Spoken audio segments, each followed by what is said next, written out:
Assalamualaikum, selamat datang lagi di Saung Pak Ruwet. Tempat di mana politik kita obrolin kayak lagi ngopi di pinggir sawah. Santai tapi nyantol. Nah, kali ini rame bener. Bukan soal harga cabai, tapi soal Avengers hukum yang ngumpul buat ngebela Roy Suryo CUS soal dugaan ijazah palsu Jokowi.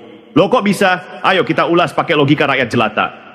Jadi begini sedulur, satu-satu nama besar mulai masuk ke tim pembela Roy Suryo CS. Ada Abraham Samad, mantan ketua KPK.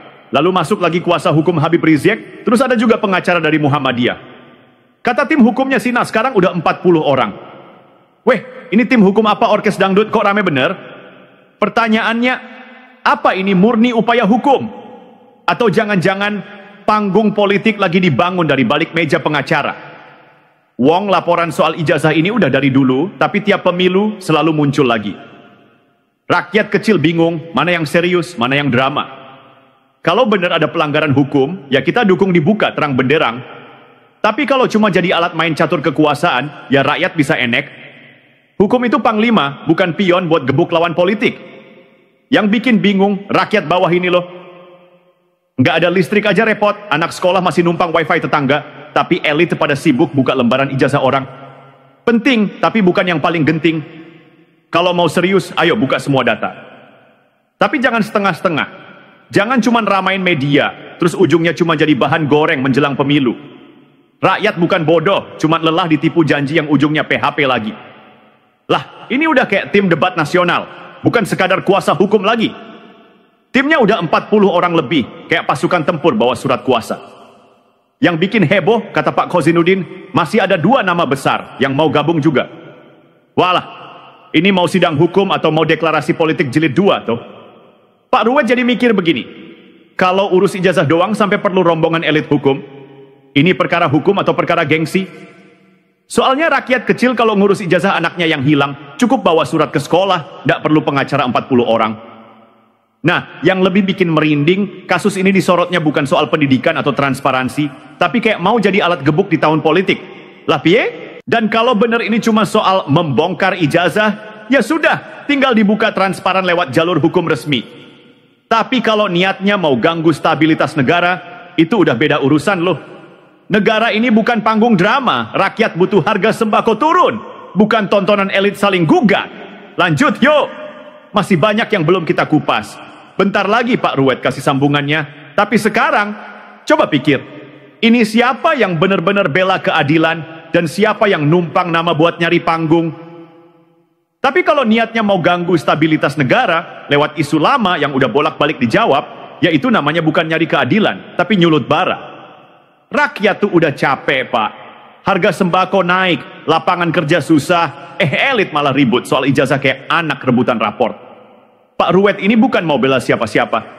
Tapi kalau semua dilihat dari mata rakyat jelata, ya jelas, politik kita makin mirip sinetron. Pemeran utama bolak-balik diganti, plotnya muter di situ-situ aja, endingnya nggak pernah jelas. Kalau niatnya demi keadilan dan transparansi, ya ayo, buka data, serahkan ke pengadilan, jangan main di media. Tapi kalau ujung-ujungnya buat pencitraan atau narik simpati jelang 2029, ya rakyat juga bisa baca, Pak. Jangan dikira kami ini bodoh. Dan yang bikin ngelus dada, energi sebesar ini kalau dipakai buat bantu rakyat kecil, bisa luar biasa hasilnya.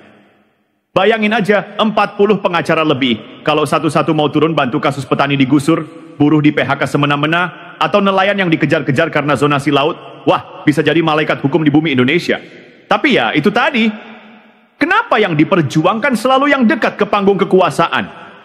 Yang disentuh selalu soal nama besar, jabatan, atau sengketa elit. Rakyat kecil, paling banter cuma jadi penonton, ikut ribut di kolom komentar. Pak Ruwet bukan anti kritik loh. Monggo, kalau ada yang mau buka-bukaan soal dugaan pelanggaran, silakan. Tapi jangan dibungkus seolah demi bangsa, padahal isinya saling jegal jelang pemilu. Rakyat tuh pengen hidup tenang, kerja aman, harga terjangkau, bukan disuguhi drama politik tiap hari. Maka dari itu saudaraku, kalau politik makin jauh dari rasa, logika, dan nurani, maka yang tersisa cuma tontonan.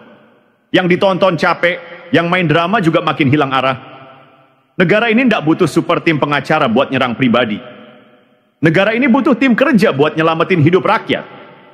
Kita butuh orang yang mikirin gimana nelayan bisa melaut tanpa was-was. Gimana petani bisa tanam padi tanpa takut gagal panen. Gimana anak muda bisa sekolah tanpa mikir. Maka kalau hukum cuma tajam ke bawah, tumpul ke atas, ya rakyat males percaya. Lama-lama hukum dianggap kayak golok dapur. Buat motong sayur bisa, tapi buat ngusir maling, nggak berani dipakai. Dan ini bahaya, sedulur. Kalau rakyat udah hilang kepercayaan, maka negara tinggal nama. Maka institusi tinggal simbol, maka pemimpin tinggal boneka. Yang jalan cuma kepentingan, bukan keadilan. Pak Ruwet cuma orang kampung, bukan ahli hukum, bukan politisi. Tapi tahu bedanya. Mana kejujuran, mana sandiwara. Mana yang bela negara, mana yang cuma cari panggung. Jadi, buat semua pihak. Yang pro, yang kontra, yang di tengah, yang di pinggir, berpolitiklah dengan hati. Berhukumlah dengan nurani.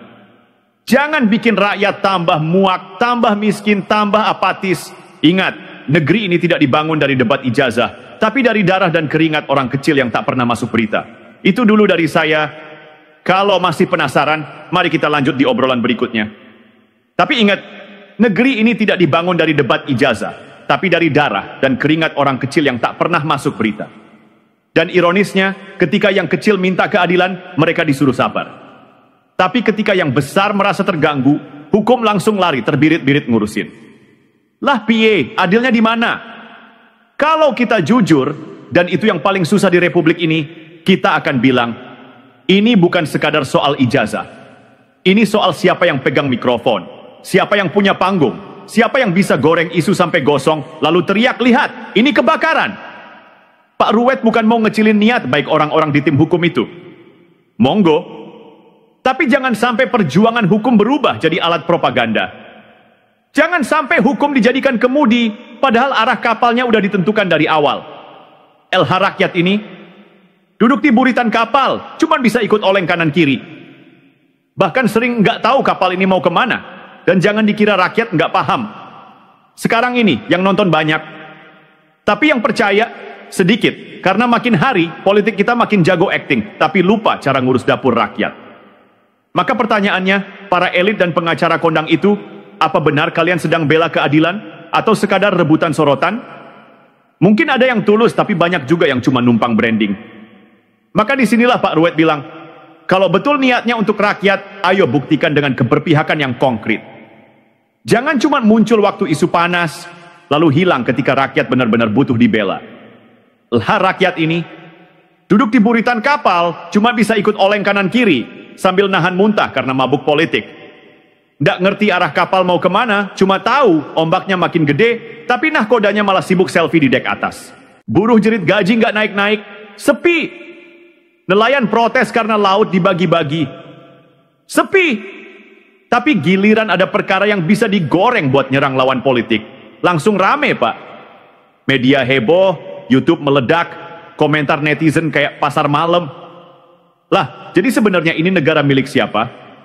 Milik mereka yang punya pengacara segudang dan kamera di mana-mana? Atau milik kita yang tiap hari kerja dari pagi sampai gelap, tapi pajaknya disedot terus? Pak Ruwet sih cuma bisa geleng-geleng kepala. Kadang mikir, apa jangan-jangan rakyat ini cuma dianggap penonton bayaran? Disuruh sorak pas orasi, disuruh diem pas dicurangi, disuruh pilih pas pemilu, terus dilupain pas sudah menang. Yang bikin miris, banyak orang pintar di negeri ini. Tapi yang dipilih jadi pemimpin malah seringnya pintar ngegas doang. Gak mau dikritik, gak bisa diajak diskusi, dikit-dikit baper, dikit-dikit lapor polisi.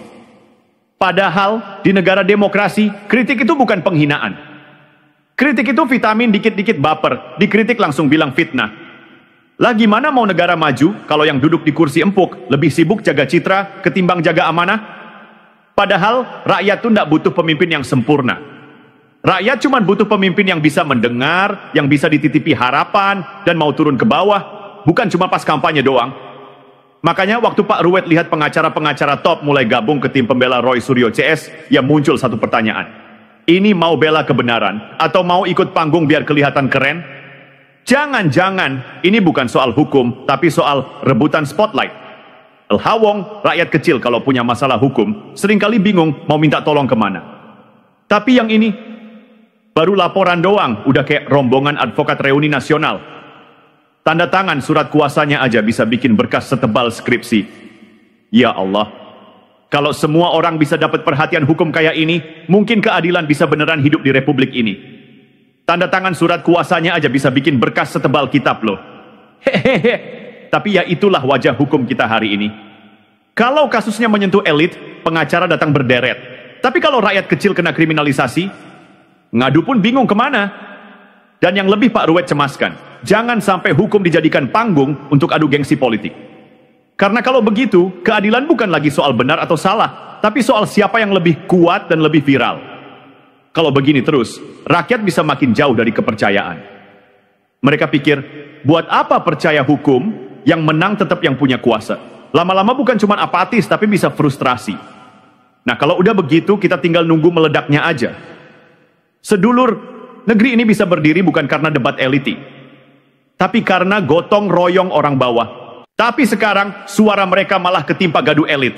Suara ibu-ibu soal harga beras, tenggelam sama ributnya soal ijazah. Suara petani yang bingung pupuk langka, kalah keras sama suara mikrofon orang-orang yang katanya bela kebenaran. Lah ini kebenaran yang mana? Yang bisa diukur pakai hukum, atau yang bisa diatur pakai narasi dan kamera? Kalau Pak Ruwet boleh jujur, yang rakyat butuhkan itu bukan tontonan, tapi tindakan. Yang rakyat harapkan bukan saling bongkar, tapi saling benerin. Negara ini kebanyakan orang pinter, tapi kekurangan orang bener. Banyak yang ngerti pasal-pasal, tapi nggak paham rasa sakitnya rakyat. Dan kalau semua ini terus dipelihara, politik yang isinya sandiwara, hukum yang isinya teater, media yang isinya sensasi, maka jangan salahkan rakyat kalau suatu hari bilang, kami bosan jadi alat. Nah, di titik itu, negara bisa lumpuh. Karena rakyat bukan cuma pemilih, rakyat itu bahan bakar negara. Kalau mereka berhenti percaya, semua mesin kekuasaan bisa mogok. Sekokoh apapun istana, kalau pondasi rakyatnya retak, tinggal tunggu rubuhnya. Itulah kenapa Pak Ruwet selalu bilang, tolong, kembalilah ke akal sehat. Jangan terus-terusan jadikan hukum sebagai alat serang, dan rakyat sebagai tameng politik. Jangan kira rakyat ini cuma angka survei dan target suara. Rakyat ini manusia, punya perasaan, punya kecerdasan.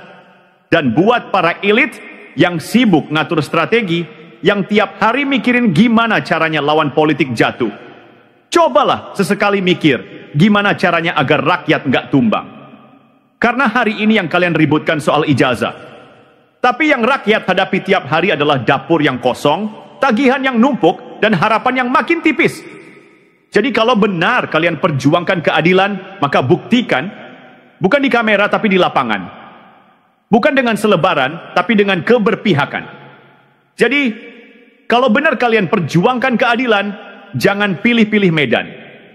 Jangan tunggangi isu cuma pas menguntungkan.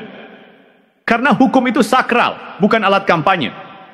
Dan rakyat itu mulia, bukan massa yang bisa dikompori seenaknya. Pak Ruwet ini bukan siapa-siapa, tapi justru karena bukan siapa-siapa bisa ngomong apa adanya. Nggak ada beban partai, nggak ada utang budi jabatan, yang ada cuman hati yang gelisah lihat negeri makin penuh drama, tapi kosong solusi. Obrolan hari ini bukan buat nyalahin, tapi buat ngingetin bahwa negeri ini butuh pemimpin yang bisa dipercaya, bukan sekadar dipilih. Butuh keberanian untuk benar, bukan keberanian buat sensasi. Saung ini boleh sederhana, tapi semangatnya jangan diremehkan. Karena dari tempat sederhana beginilah suara paling jujur kadang muncul. Itu dulu dari Pak Ruwet. Jangan lupa, yang bikin rakyat tenang itu bukan janji tapi bukti. Wassalamualaikum warahmatullahi wabarakatuh.